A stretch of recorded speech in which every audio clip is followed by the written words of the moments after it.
মেঘার ভাড়া করা গুন্ডারা এবার দেবলীনাকে তুলে নিয়ে গেল। হ্যাঁ বন্ধুরা, ভিডিওতে লাইক দিয়ে দেখতে থাকুন। এঙ্গেজমেন্ট শেষ হওয়া মাত্রই যখন কিনা কুসুম বলতে থাকে যে মেঘা ম্যাডাম আর কত নিচে নামবেন আপনি, বলুন তো, এতগুলো মানুষকে ঠকিয়ে আপনি কি মনে করেছেন আপনি আপনার উদ্দেশ্য হাসিল করে ফেলে এবারে বড় বউ হওয়ার সমস্ত যোগ্যতা অর্জন করে ফেলতে পারবেন? আপনি ভুলে যাবেন না যে এই কুসুম সরকার হলো গিয়ে গাঙ্গুলি বাড়ির রক্ষা কবচে, এবং এই রক্ষা কবচ থাকতে কোনো মতেই এই গাঙ্গুলি পরিবারের একটা ইটও আপনি সরাতে পারবেন না। ঠিক সেই সময় যখন কিনা মেঘা বলতে থাকে যে ভালোই তো হয়েছে, আজকে সন্ধ্যে তুমি আমার এবং দেবলীনার সমস্ত কথা শুনে ফেলেছো, তাহলে এটাও জেনে নাও যে ও আসলে আমার বোন, এবং ওর হয়ে প্রতিশোধ নেওয়ার জন্য আমি এ বাড়িতে ঢুকেছি।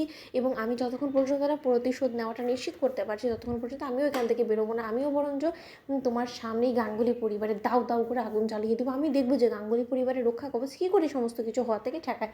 ঠিক সেই মুহূর্তে কুসুম বলতে থাকে যে কুসুম সরকার চ্যালেঞ্জ নিতে সবসময় খুব পছন্দ করে, এবং আপনি আরও একবার কুসুম সরকারের মাথার তারটা কেটে দিলেন এই সমস্ত হুমকি ধামকি দেওয়ার পর। ঠিক সেই সময় মেঘা যখন কিনা উপরে গিয়ে গুন্ডাদেরকে ফোন করে বলতে থাকে যে জাস্ট ওই মেঘা আর দেবলীনাকে টলারেট করতে পারছে না, ওই দেবলীনাকে পথ থেকে সরাতেই হবে, নয়তো বা ও বারবার করে আমার প্রত্যেক কটা কাজে ব্যাঘাত ঘটাবে এবং আমার পথ কেটে দিবে। এবং এই সমস্ত কিছু যদি এরকম করে চলমান থাকে তাহলে আমার কোনো মতেই মনে হয় না যে আমি আমার উদ্দেশ্য সফল হব এবং গাঙ্গুলি বাড়ির বউ হয়ে আমি এই বাড়িতে এন্ট্রি নিতে পারবো। কারণ বিয়ের আসরে আবারও এসে এই দেবলীনা একের পর এক অভিনয় করেই যাবে এবং ও কোনোভাবেই আমার সঙ্গে আয়ুষের বিয়েটা হতে দেবে না। তার আগে আমি তোমাদেরকে যত টাকা লাগে সে সমস্ত টাকা আমি তোমাদের দিতে রাজি আছি, কিন্তু যে কোনো মূল্যেই হোক না কেন দেবলীনাকে পথ থেকে সরিয়ে ফেলতে হবে এবং কাজটা যাতে খুব নিখুঁত হয় এবং কেউ যাতে জানতে না পারে, এবং পুলিশে জানাজানি হলে সেই জিনিসটাও কিন্তু তোমাদেরকেই ম্যানেজ করতে হবে।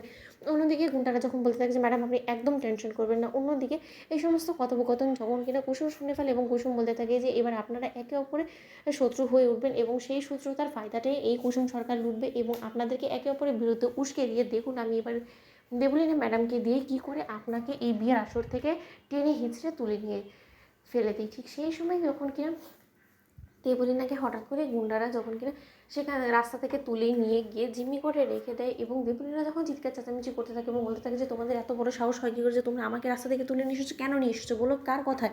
ঠিক সেই সময় গুন্ডারা যখন বলতে থাকে যে যার কথা আমরা তুলেছি তার সঙ্গে খুব শীঘ্রই আপনার দেখা হবে। অন্যদিকে গায়ে হলুদের অনুষ্ঠান শেষ হওয়া মাত্রই মেঘা যখন কিনা দেবলীনার সঙ্গে দেখা করার জন্য সেই গুম ঘরে আসে এবং আসা মাত্র বলতে থাকে যে সরি রে বোন, তোর খুব বেশি কষ্ট হচ্ছে এখানে, তুই একদম ভাববি না, তোর খাতে যত্ন এখানে কোনো রকম কোনো ত্রুটি যাতে না থাকে সেই ব্যবস্থা আমি করবো। জানিস তো আমি অনেকভাবে নিজে ধৈর্য রাখার চেষ্টা করেছিলাম, কিন্তু তুই বারবার করে আমার ধৈর্যের বাঁধ ভেঙে দিয়েছিস আমার পথ কেটে, এবং বারবার করে আমাকে যে পরিমাণে তুই হুমকি দামকি দিয়েছিস তার পরবর্তীতে আমি সত্যি তোকে ভয় পেয়ে গিয়েছি এবং আমি আর কোনো রকম কোনো স্ট্রেস নিতে পারছিলাম না, বিধি আমি এক পর্যায়ে তোকে জিম্মি করে রাখার সিদ্ধান্ত নিতে বাধ্য হয়েছি। আমি সরি রে বোন। তো বন্ধুরা লাইক এবং শেয়ার করে সাবস্ক্রাইব করুন।